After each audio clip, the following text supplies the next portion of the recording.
Phase 5, you will need a mini band, a long band with a handle. We're going to start with cat-cow, breathing with the movement. So tabletop position, hands under the shoulders, knees under the hips. For the first series, you are going to inhale as you arch your back, look up, stick your butt out. Here we're focusing on squeezing the shoulder blades together. As you exhale, round the spine, tuck the chin, and draw the abdominals in, creating pressure and tightness through the front body. Inhale, arch, look up. Exhale, round, tighten up the stomach muscles. Use that muscular activation to create more rounding, closing the rib cage to the pelvis. So 5 passes each direction.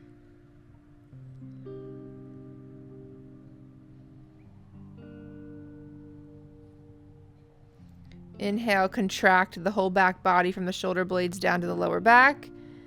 Exhale, contract the front body, rib cage to pelvis.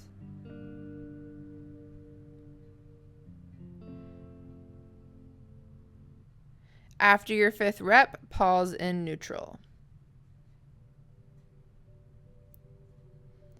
This time, inhale as you round your back, creating space in the back body, expanding the rib cage, and exhale, arch, lift the chin, squeeze the shoulder blades together.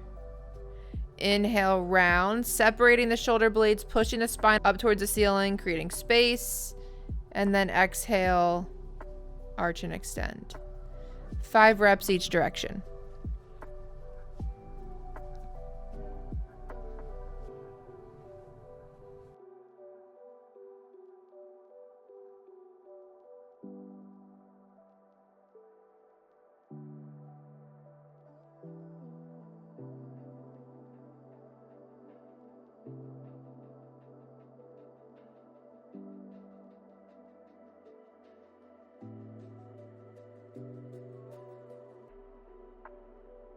Heel sitting T-spine rotation, 5 breaths each side. Sit back on your heels. Place your right hand on the floor in front of your right knee, your left hand behind your ear. Rotate, taking the left elbow up towards the ceiling, following it with your eyeballs, and then release. As you rotate, keep the hips close to or on the heels and create pressure through the hand that's on the floor, keeping the elbows straight and extended. So you're pushing the right hand down and lifting the left elbow up.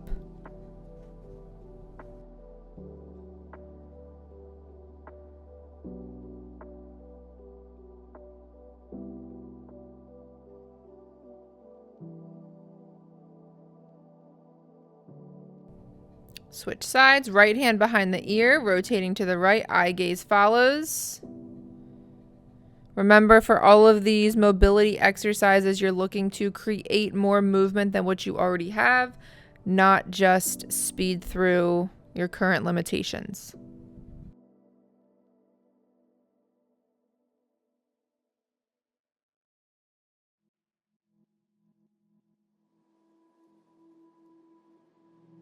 Prone W's, 10 repetitions. Lie down on your stomach, arms out to the side like a goalpost, tops of the feet down. Lift your chin, lift your chest, lift the arms as you squeeze the shoulder blades together, drawing the elbows back, and then release. So lift and squeeze, relax and lower for 10 reps.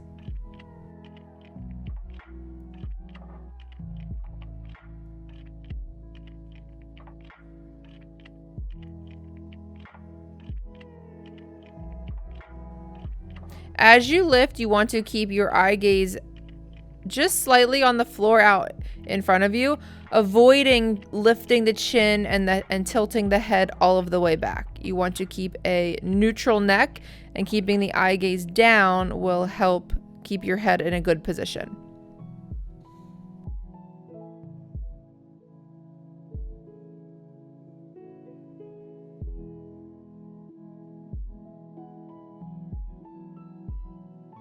Unilateral banded eye, you will need 1 light to medium mounted resistance band.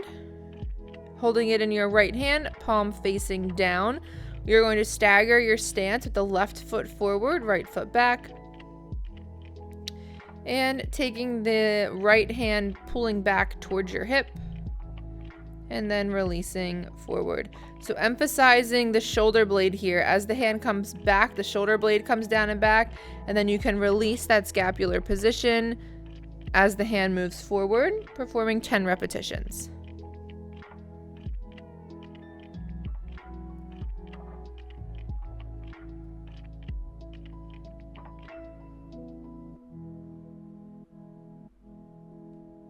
Maintain slight tension in the abdomen so that your rib cage doesn't flare or you arch your back.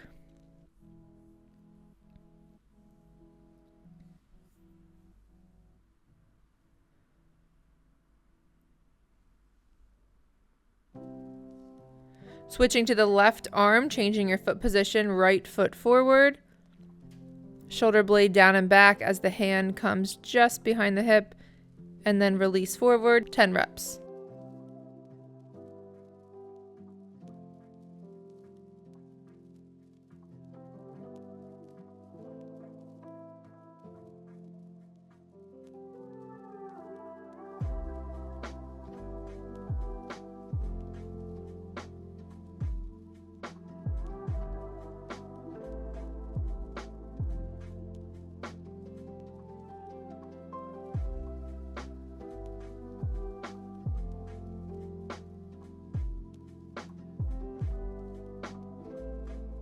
Unilateral banded T, go back to the right side.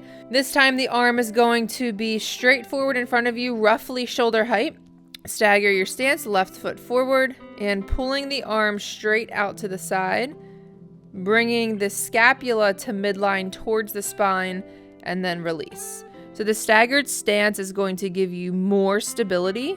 It's going to give you more balance so that you can isolate the work to the shoulder blade and not worrying about falling over. 10 reps on each side.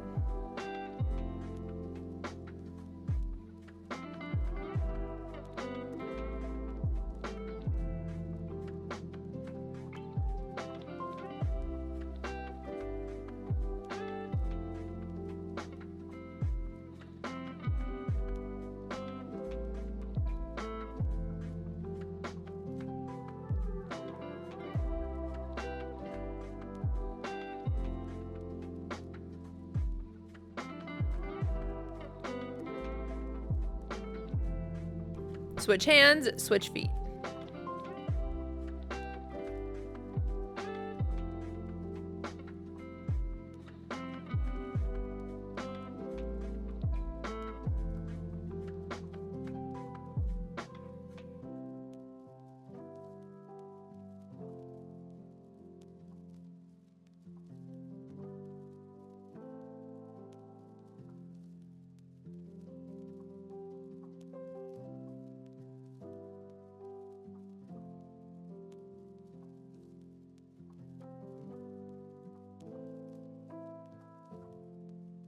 Unilateral banded Y, returning back to the right side, staggered stance position, reach the right arm out in front of you, and pull the arm up and out into a Y position. It's helpful to keep the opposite hand on your belly to remind yourself to engage the core, keeping the rib cage pulled down and your lower back in a neutral position. This is the hardest of the 3 variations, very similar to when you were lying on the floor. So if you feel that upper trap and neck start to kick in, you have a couple options. Take a step closer to the wall, get a lighter band, or just continue working with your body weight on the floor or on a bench.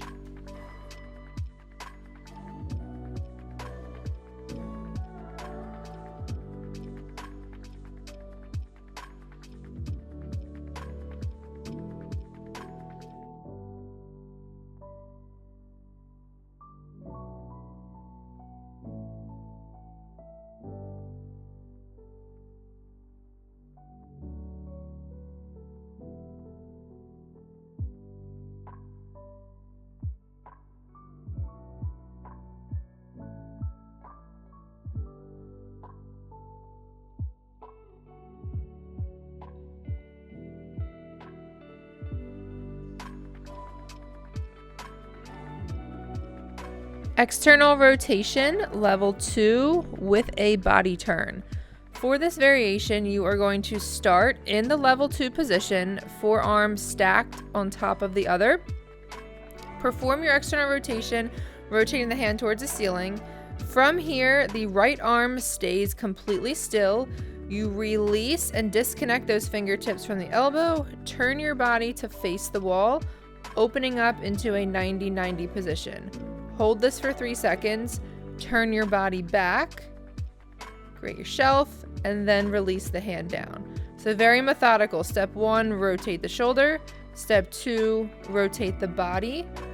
Step 3, rotate the body to your starting position. Step 4, release the hand. 5 reps each side with a 3-second hold in this 90-90 position. Take this one slow, really emphasizing muscle activation, feeling the back of the shoulder fire here, not letting that hand or elbow creep forward from that 90-90 position.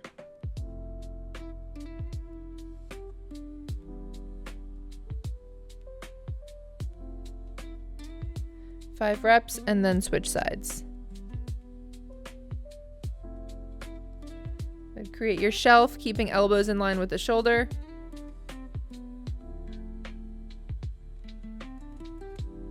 So common mistake here is that people keep that shelf there and keep the elbow touching the fingertips the whole time so that they don't get to make this full opening and achieve that 90-90 position.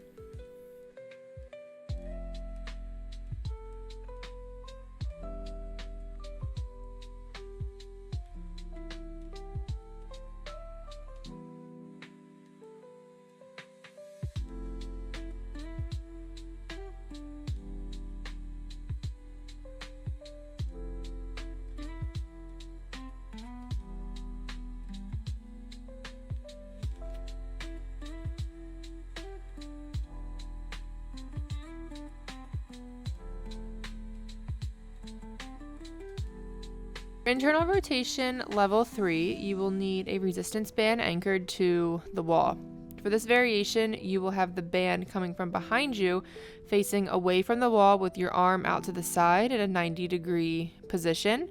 Make sure that you really use the muscles of your shoulder to stabilize the head of your arm bone in the center of the shoulder joint as your hand reaches back towards the wall behind you, and then pressing into the resistance, bringing the palm forward. Keep the elbow high in line with the shoulder and try not to punch and reach forward.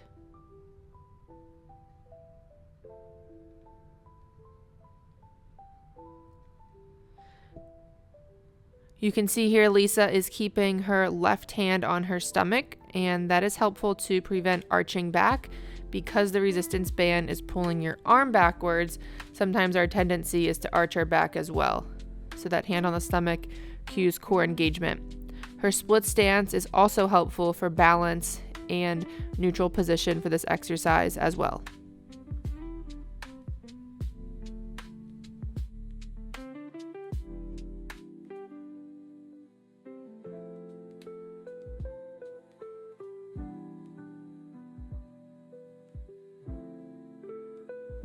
Banded shoulder flexion. Place a light to medium band around the wrists, starting with the elbows straight, arms down by your side. Press the arms into the band, creating tension, and then slowly lift the arms all the way overhead without bending the elbows. And then lower back down for 10 reps. Abs engaged, rib cage down so we're not arching the back to get that full overhead position.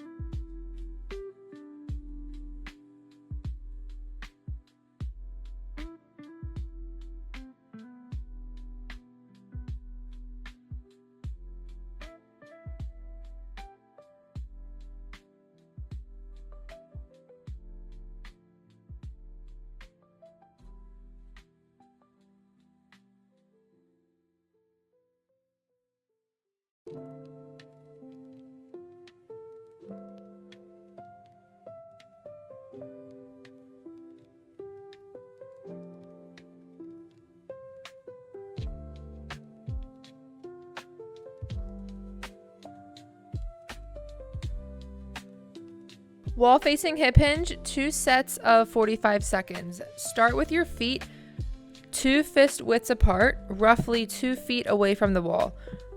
Reach your arms forward, assuming a high plank position, heels lifted.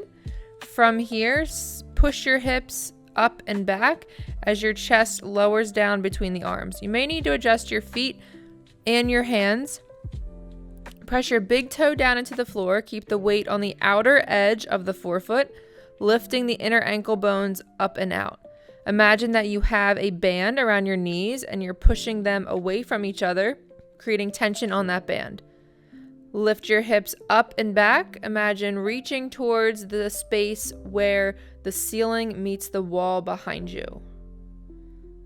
Engaging glutes and hamstrings and hold.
Dead bug, alternating legs, 5 reps on each side, 10 repetitions total. Lie on your back, assume your dead bug position, knees over hips at 90 degrees, arms up towards the ceiling.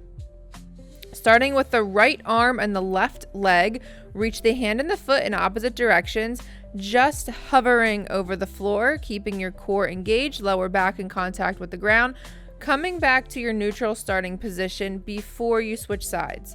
Left arm, right leg, reach in opposite directions, keeping that tension throughout the midline, and then return back to the center.